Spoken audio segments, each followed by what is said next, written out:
अस्सलामुअलैकुम। मैं नसीम अकरम। आज मार्च की 6 तारीख़ है और अमेरिका और इसराइल का ईरान के ख़िलाफ़ ऑपरेशन जो है वो आगे बढ़ रहा है। सारी दुनिया का मीडिया और मीडिया को देखने वाले उनकी तवज्जो जो है वो मिडिल ईस्ट पर मरकूज़ है। मैं इस हवाले से एक जो लार्जर कॉन्टेक्स्ट है वो आपके सामने रखना चाहती हूँ। अगर मिडिल ईस्ट का ये जो तनाज़ा है और ये जो ऑपरेशन चल रहा है मिलिट्री, ये तूल पकड़ता है, बढ़ता है और फैलता है, तो इसके क्या असरात होंगे रशिया पर। और ये जो एक सदर्न फ्लैंक है रशिया का, जिस को में सेंट्रल एशिया और कॉकस और टर्की, ये सारा रीजन है, इसके अंदर रशिया के लिए क्या चैलेंजेस जो हैं वो उभर सकते हैं, मैं इस हवाले से आपके सामने एक मुख्तसर अहवाल रखना चाहती हूँ। क्योंकि ये इस वक्त 3 ग्रेट पावर्स हैं हमारे इस वर्ल्ड जो हमें नज़र आ रहा है सिनेरियो, उस पर एक अमेरिका जो कि सुपर पावर की हैसियत को बतदरीज जो है वो खोता चला जा रहा है, और दूसरी जानिब दो मेजर पावर्स जो हैं वो अपने आप को इमर्ज करके उस स्टेटस पर लाने की कोशिश में हैं जहां पर वो अमेरिका को एक मिलकर जो है वो कंपटीशन दे सकें। याद रहे कि यूक्रेन के अंदर जो जंग शुरू हुई थी, उसकी बुनियादी वजह नेटो का ईस्टवर्ड बढ़ना था। जब ईस्टर्न यूरोप के कंट्रीज़ को यूरोपियन यूनियन और नेटो के साथ इंटीग्रेट करने का जो प्लान है वो आगे बढ़ा, तो ये जो यूक्रेन के अंदर रशिया ने इन्वेड कर दिया और 2022 से वहाँ एक फुल स्केल वॉर जो है वो चल रही है। इस वक्त अगर हम देखें कि ईरान के अंदर चलने वाले मिलिट्री ऑपरेशन से जो उसका सदर्न फ्लैंक है वो किस तरह से मुतासिर होता है, तो इस हकीकत को आप इस तरह से समझ लें कि ये जो सदर्न फ्लैंक है, जिसमें मैंने आपसे ज़िक्र किया कि कॉकस है और सेंट्रल एशिया है, ये एक सॉफ्ट अंडरबेली है रशिया की, और ये पेरिफेरी है रशिया की, जिसको रशिया जहाँ से रशिया को अभी कोई थ्रेट जो नियर फ्यूचर था उसमें कोई थ्रेट उसके लिए एज सच नहीं था, लेकिन ईरान के अंदर जो वॉर शुरू हुई है उसने जो रशिया का ये एडवांटेज था उसको धचका लगाया है। सीरिया के अंदर बशारुल असद की हुकूमत के ख़ात्मे के बाद, क्योंकि रशिया और ईरान दोनों उसको बैक कर रहे थे, तो ये स्ट्रेटिजिकली एक बहुत बड़ा धचका था जो रशियन इन्फ्लुएंस है उसके लिए। और अब अगर ईरान जो बहुत वाइटल पार्टनर है रशिया का, इसके हम इसको इस तरह से आप अंदाज़ा लगाएं कि ये जो है ईरान और रशिया मिलकर न्यूक्लियर जो प्रोग्राम है पावर प्लांट्स के हवाले से उस पर भी काम कर रहे थे। अगर ये ख़तरा बढ़ता है तो रशिया की जो अपॉर्चुनिटीज़ हैं और रिस्क है, एक वक्ती अपॉर्चुनिटी रशिया के पास ये है कि अमेरिका और जो वेस्ट है इस वक्त वो उसकी तवज्जो यूक्रेन वॉर से हटकर मिडिल ईस्ट के ऊपर मरकूज़ हुई है, जिसकी वजह से रशिया के लिए एक ईज़ जो है वो उसकी जगह निकली है। अगर ये जो यूक्रेन के अंदर जो फ्रंट है उसके हवाले से जो रशिया का फिल वक्त एक एडवांटेज हमें दिखाई दे रहा है,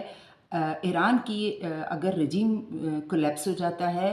ईरान के अंदर अगर जो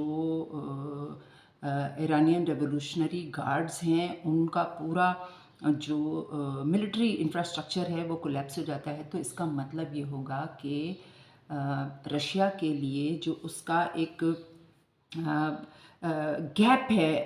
ویسٹرن جو اس کے کمپٹیٹرز ہیں اس کے ساتھ جو اس کا گیپ ہے وہ کم ہوگا. اس کو آپ اس طرح سے اندازہ لگائیں کہ ایک جانب یورپ ویسٹرن یورپ ہے جہاں سے رشیا کی طرف پریشر آ رہا ہے یوکرین وار کے بعد جس طرح کی صورتحال ہے, اور اگر اس سدرن فلینک سے بھی یہ پریشر آنا شروع ہوگا تو رشیا جو ہے مزید سکویز ہوگا. اس پوزیشن کے ساتھ رشیا کے لیے ایک اور بہت اہم چیلنج جو ہے وہ یہ ہے کہ اگر ایران کے اندر رجیم کولیپس ہو جاتا ہے یا ایران جو ہے وہ ڈسمنٹل ہو جاتا ہے تو جو ریڈیکلائز فیکٹر ہیں وہ افغانستان میں موجود ہیں اور ان کے سینٹرل ایشیا کے اندر بھی بہت گہرے لنکس ہیں. ازبکستان اور تاجکستان کے حوالے سے جو ایکسٹریمسٹ گروپس ہیں وہ بھی افغانستان کے اندر متحرک ہیں, تو ان کو ایک بہت بڑا بوسٹ ملے گا جس کی مدد سے وہ جو رشیا کا یہ جسے میں نے اس کی سافٹ انڈر بیلی کہا ہے, اس کے اندر ان کا جو انفلوئنس ہے وہ رشیا کو مزید جو ہے وہ چیلنج دے گا. اس کے علاوہ جو ایک اگر ٹرکی جو کہ ایک نیٹو ممبر ہے وہ بھی اس جنگ میں شامل ہو جاتا ہے, کیونکہ ایک کنسسٹنٹ پیٹرن نظر آ رہا ہے جس طرح سے متضاد خبریں ہیں کہ گلف کنٹریز کے اندر ایون سائپرس میں جو ڈرون اٹیک ہوا ہے ملٹری بیس پر اس کے حوالے سے, اور آذربائیجان کے حوالے سے بھی یہ خبریں ہیں کہ کوئی ڈرون اٹیک وہاں بھی ہوا ہے. تو یہ ایک بہت ہی پیچیدہ صورتحال ایوالو ہو رہی ہے جس کے دوران یہ بہت ممکن ہے کہ اسرائیل جو ہے وہ اس صورتحال کا اس کو ایکسپلائٹ کرنے کے لیے جو ریجن کے تمام کنٹریز ہیں وہ اس کو اس جنگ کے اندر شامل کر کے اپنی ملٹری مائٹ کو بڑھانے کے لیے, کیونکہ ایک بات تو صاف ہے کہ اگر یورپین کنٹریز آسٹریلیا اور یورپ کے اٹلی انہوں نے اس جنگ کے اندر اپنی شمولیت کی بات کی ہے تو اس سے یہ ظاہر ہوتا ہے کہ جو اسرائیل اور امریکہ کا جو یہ دونوں مل کر یہ آپریشن کر رہے تھے اس کے اندر انہیں مزید اسٹرینتھ کی ضرورت ہے اور یہ اسٹرینتھ ان کو ملے گی. اگر ٹرکی جو ہے وہ نیٹو ممبر کے طور پر اس جنگ کے اندر کسی بھی طور شامل ہو جاتا ہے براہ راست یا بالواسطہ طور پر, تو یہ رشیا کے لیے ایک تباہ کن جو ہے ڈیزاسٹرس فیصلہ ہوگا, اس لیے کہ ٹرکی اور آذربائیجان کے ساتھ جو زنگزور کوریڈور کی بات میں نے اب سے پہلے کی ویڈیوز میں بھی آپ کے سامنے رکھ چکی ہوں, یہ ایک ایسا جو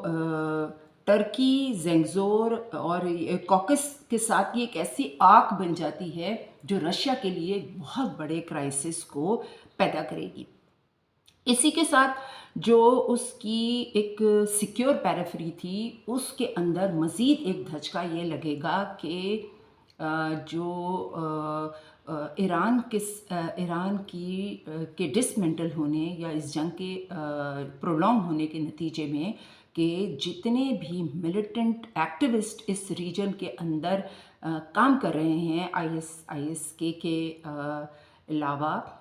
وہ بھی اس سے فائدہ اٹھانے کی کوشش کریں گے. اگر جو یہ تہران کے ساتھ ماسکو کے بہت گہرے تعلقات ہیں, وہ سیریا کے معاملے پر ہوں یا وہ اس ریجن کے اندر جو اسٹریٹجک اور انفراسٹرکچر بلڈنگ ریلوے اور جو ایران سے بہت بڑے پیمانے پر ڈرونز اور میزائلز کا جو ایک کوریڈور ہے جس کو کیسپین سی کے ذریعے مینیج کیا جاتا ہے, اور اس کا جو ایک فال آؤٹ ہوگا ایران کے اگر اندر رجیم چینج ہو جاتا ہے. اس کے علاوہ جو بشیر کا نیوکلیئر پاور پلانٹ ہے ایران میں, وہاں اس کے قریب بمباری ہوئی ہے. अगर उस प्लांट को कोई नुकसान पहुंचता है तो ये एक इकोलॉजिकल डिज़ास्टर होगा इस पूरे रीजन के लिए, जिसके असरात जो हैं वो चेरनोबिल, जो यूक्रेन में 80s में, मिड 80s में जो एक हादसा हुआ था चेरनोबिल पावर प्लांट में, अगर अगर खुदा न खास्ता बुशहर का जो न्यूक्लियर पावर प्लांट है उसको कोई नुकसान पहुंचता है, क्योंकि इसराइल की ये पॉलिसी नज़र आ रही है कि वो इंफ्रास्ट्रक्चर को नुकसान पहुंचा रहा है, और बहुत मुमकिन है कि इस पावर प्लांट को हिट किया जाए तो इसके जो असरात होंगे वो वोल्गा रीजन तक जाएंगे, और रशिया का जो ये रीजन है और साथ ही कॉकस है, ये एक इकोलॉजिकल और पब्लिक हेल्थ का डिज़ास्टर जो है यहाँ पर पैदा हो सकता है। कैस्पियन जो है वो रशिया के लिए और इस रीजन, सेंट्रल एशियन रीजन के अंदर कॉकस के लिए एक इंतहाई अहम जो है ये सी है। अगर इसकी जो सिक्योरिटी है, ईरान के मुमकिन कोलैप्स, अगर वो कोलैप्स हो जाता है तो कैस्पियन के अंदर जो स्ट्रेटेजिक मफादात हैं रशिया के, उनको बहुत शदीद धचका लगेगा, और ये जो एक लॉस ऑफ सेंचुरी है ये बहुत अहम है, क्योंकि कैस्पियन जो वहाँ से रशिया ने अपना जो उसका कैस्पियन फ्लोटिला है दागिस्तान के करीब, वहाँ से उसने वो मिज़ाइल फायर करता है यूक्रेन पर, और ये जो रशियन ऑयल प्लेटफॉर्म्स है उसके लिए ये बहुत नुकसानदेह होगा अगर कैस्पियन के अंदर उसका जो सिक्योरिटी सेंचुरी का एक स्टेटस है वो उसको धचका लगता है। तो उसके अलावा यहाँ पर जो इमर्जिंग नेवल ब्लॉक्स हैं इसी कैस्पियन के अंदर, वो रशिया, ईरान और चाइना का है। उसके अलावा अज़रबैजान, टर्की और नेटो भी यहाँ मुतहर्रिक हैं। तो ये जो इस रीजन के अंदर जो रशिया की एक डोमिनेंस रही है, उस डोमिनेंस को जो है वो थ्रेटन होगी, और उसके नतीजे में रशिया की जो ट्रेड और सप्लाई से जो सी लेन्स हैं उनको बहुत नुकसान पहुंचेगा, क्योंकि सैंक्शंस की वजह से रशिया उसकी जो ऑप्शंस हैं वो बहुत लिमिटेड हैं, और इसी वजह से ये जो मामलात हैं उसके लिए मज़ीद संगीन होंगे। ट्रांसपोर्ट अगर ब्लॉकेड होता है, क्योंकि रशिया वेस्टर्न जो सैंक्शंस हैं उनको बाईपास करके नॉर्थ साउथ जो उसका कॉरिडोर है वो उसको इस्तेमाल करता है, वो भी रिस्क पे आ जाएगा। और ईरान और रशिया की जो स्ट्रेटेजिक ये एक रशिया को इंडियन ओशन के साथ जो एक कॉरिडोर मिलता है वो ईरान के ज़रिए मिलता है, और ये बहुत ही अहम जो कॉरिडोर है। अगर ईरान के अंदर रजीम चेंज हो जाती है और ईरान जो है वो रशियन जो ब्लॉक है उससे निकल जाता है, तो ये एडवांटेज, इंडियन ओशन तक पहुंचने का एडवांटेज रशिया के पास से निकल जाएगा, जो कि स्ट्रेटेजिक पॉइंट ऑफ व्यू से एक बहुत ही अहम धचका होगा। उसके अलावा ये जो कॉरिडोर है इंडियन ओशन से रशिया तक, ये रशिया के लिए, उसकी इकोनॉमी के लिए एक लाइफ लाइन की हैसियत रखता है, और यही वो कॉरिडोर है जिसके ज़रिए रशिया अपना जो ऑयल है उसको भी दुनिया को फ़रोख्त करता है, इसलिए कि उसके ऊपर जो वेस्टर्न सैंक्शंस हैं उसके हवाले से वो पहले ही उसका मुहासरा है। ये जो ट्रांसपोर्ट ब्लॉकेट है और मैरीटाइम रूट्स के थ्रू जो उसकी बॉस्फोरस के साथ उसका जो कनेक्शन है, अगर टर्की इसके अंदर, इस जंग के अंदर नेटो के साथ, अमेरिका और इजराइल के साथ शामिल हो जाता है अंडर नेटो, तो फिर बॉस्फोरस के साथ उसके जो ट्रांसपोर्ट लिंक्स हैं वो रिस्ट्रिक्ट हो जाएंगे, और ये भी रशिया के लिए तबाहकुन होगा। ईरान के साथ उसकी की मिलिट्री और इकोनॉमिक पार्टनरशिप है। अगर वो अपनी स्ट्रेटेजिक पोजीशन को खो देता है तो फिर सीरिया के बाद ये उसके लिए शदीद तरीन धचका होगा, क्योंकि ये जो ऑर्बिट है, ईस्टर्न ऑर्बिट, इसका ये एक बहुत अहम इसको ये एक उसका स्ट्रेटेजिक जो है वो उसका एडवांटेज है रशिया का, जिसको किसी भी तौर पर वो खोना नहीं चाहता। अगर कॉकस के अंदर और सेंट्रल एशिया के अंदर उसके जो सिक्योरिटी मफादात हैं, उसके जो जियोपॉलिटिकल मफादात हैं, अगर उनको धचका पहुंचता है तो ये भी रशिया के लिए एक मुश्किल सूरत हाल होगी। अंकारा और बाकू के दरमियान जो एक बढ़ती हुई उनके ताल्लुकात हैं, ज़ेंगज़ोर कॉरिडोर के कॉन्टेक्स्ट में मैं बात कर रही हूँ, तो ये जो एक दबाव है, इसको रशिया पहले से महसूस कर रहा है। उसके अलावा जो मॉस्को का जो एक उसका जो अलायंस है वो एक्सपोज्ड हो रहा है इस पूरी सूरत हाल में, और वो उसको पहुंचने वाला जो धचका है ईरान से जो मेजर सप्लाईज जाती हैं रशिया के लिए, वो ड्रोन्स और मिसाइल्स की हैं। अगर वो कोलैप्स करती हैं तो रशिया जो यूक्रेन वॉर के हवाले से बहुत क्रिटिकल सूरत हाल से दो चार है, उसके जो मिलिट्री रिसोर्सेज हैं वो एग्जॉस्ट होंगे, और इस तरीके से ये एक जो सस्टेनेबल सप्लाई का उसका एक कॉरिडोर था, ये डिसरप्ट हो जाएगा। यदि ज़रूरत यह है कि हम मिडिल ईस्ट के क्राइसिस को सिर्फ ईरान इतने मिसाइल फायर हुए और इतना जो है वो यहाँ पर हमला हो गया, यहाँ पर हमला हो गया, हम इसको बहुत ही माइक्रो लेवल पे देख रहे हैं। हमें इसकी जो बिगर पिक्चर है और इसके जो दर हकीकत मकासद हैं वो बहुत बड़े हैं, और उनको हमें मद्देनज़र रखने की ज़रूरत है।